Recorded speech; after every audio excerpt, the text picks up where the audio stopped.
శ్రీగురుభ్యో నమః. వాగర్ధావివ సంపృక్తౌ వాగర్ధ ప్రతిపత్తయే జగతః పితరౌ వందే పార్వతీ పరమేశ్వరౌ. శృతిస్మృతిపురాణానాం ఆలయం కరుణాలయం నమామి భగవత్పాదం శంకరం లోకశంకరం. ఇప్పుడు మనం 97వ లహరిలో ప్రవేశిస్తున్నాం. ముందుగా వందే శివం శంకరం స్తుతిలో చతుర్థ శ్లోకం. వందే భూరథమంబుజాక్ష విశిఖం వందే శృతిఘోటకం వందే శైలశరాసనం ఫణిగుణం వందే ధృతూణీరకం వందే పద్మజసారథిం పురహరం వందే మహాభైరవం వందే భక్తజనాశ్రయం చ వరదం వందే శివం శంకరం. త్రిపురాసుర సంహార సన్నివేశాన్ని ఈ శ్లోకంలో చిత్రీకరించారు శంకరులు. వందే భూధరం అంబుజాక్ష విశిఖం వందే శృతిఘోటకం వందే శైలశరాసనం ఫణిగుణం వందే ధృతూణీరకం వందే పద్మజసారథిం పురహరం వందే మహాభైరవం వందే భక్తజనాశ్రయం చ వరదం వందే శివం శంకరం. భూరథం త్రిపురాసుర సంహారంలో తారకాసురుడు మహాక్రూరుడు. వాడి కొడుకులే త్రిపురాసురులు. స్వర్ణపురి, రజతపురి, తామ్రపురి మయుడి చేత నిర్మింపజేశారు. స్వర్ణపురం, రజతపురం, తామ్రపురం ఈ ముగ్గురు కూడా తమ పరివారంతో తమ సైన్యంతో ఆ పురాల్లో ఉంటుంటారు. వాటికి రెక్కలు ఉంటాయి. మయుడు నిర్మించాడు. రాక్షసుల శిల్పాచార్యుడు మయుడు. వాటితో వాళ్ళు గగన విహారం చేస్తుంటారు. ఎక్కడ యజ్ఞాలు జరుగుతుంటాయో, ఎక్కడ బాగా జనం ఉంటుంటారో, ఎక్కడ తపస్సులు జరుగుతుంటాయో, మునులు ఉంటారో అక్కడ పడతారు, నాశనం చేసేస్తారు. వీళ్ళందరూ వెళ్ళి బ్రహ్మని అడిగారు, స్వామి ఏమిటిది అంటే, అప్పుడు బ్రహ్మ చెప్పాడు, పరమేశ్వరుని ప్రార్థించండి, త్రిపురాసులను సహనించే శక్తి ఆయనకి మాత్రమే ఉంది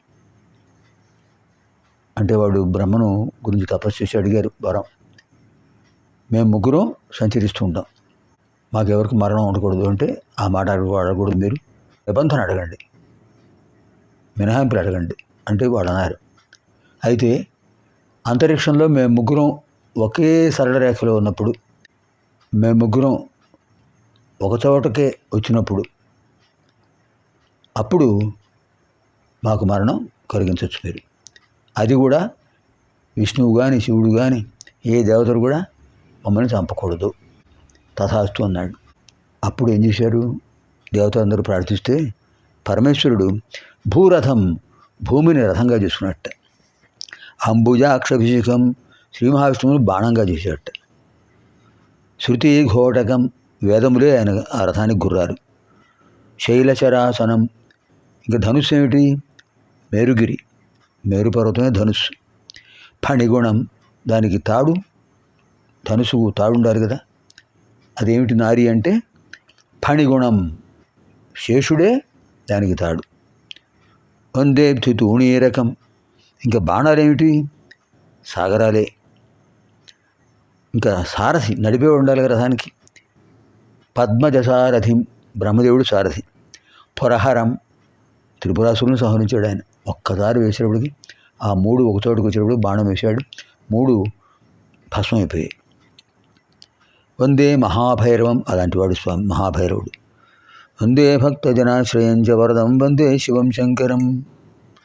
వందే భూరథమంబుజాక్ష విశిఖం వందే శృతిఘోటకం వందే శైలశరాసనం ఫణిగుణం వందే ధృతూణీరకం వందే పద్మజసారథిం పురహరం వందే మహాభైరవం వందే భక్తజనాశ్రయం చ వరదం వందే శివం శంకరం.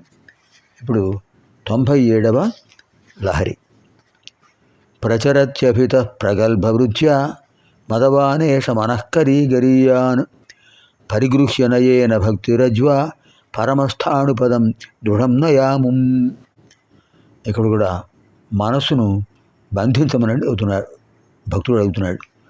ప్రచరత్యభిత ప్రగల్భవృత్యా మదవానేష మనఃకరీగరీయాన్ పరిగృహ్య నయేన భక్తిరజ్వా పరమస్థాణుపదం దృఢం నయాముం.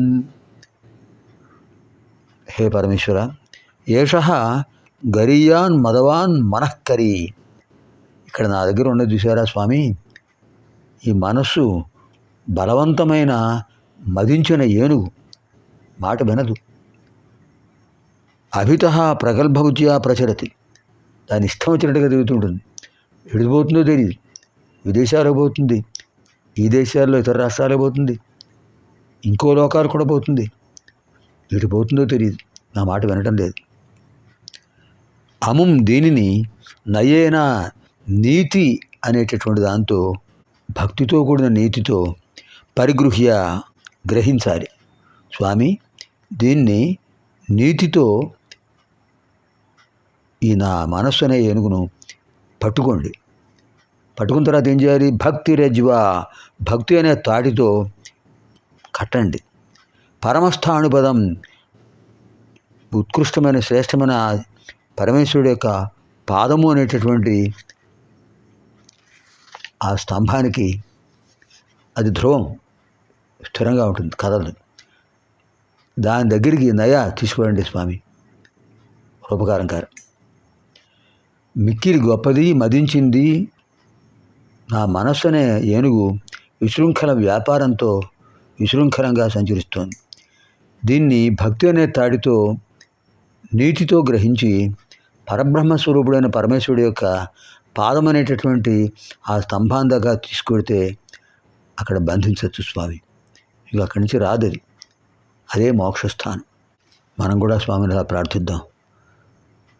ప్రచరత్యభిత ప్రగల్భవృత్యా మదవానేష మనఃకరీగరీయాన్ పరిగృహ్య నయేన భక్తిరజ్వా పరమస్థాణుపదం దృఢం నయాముం.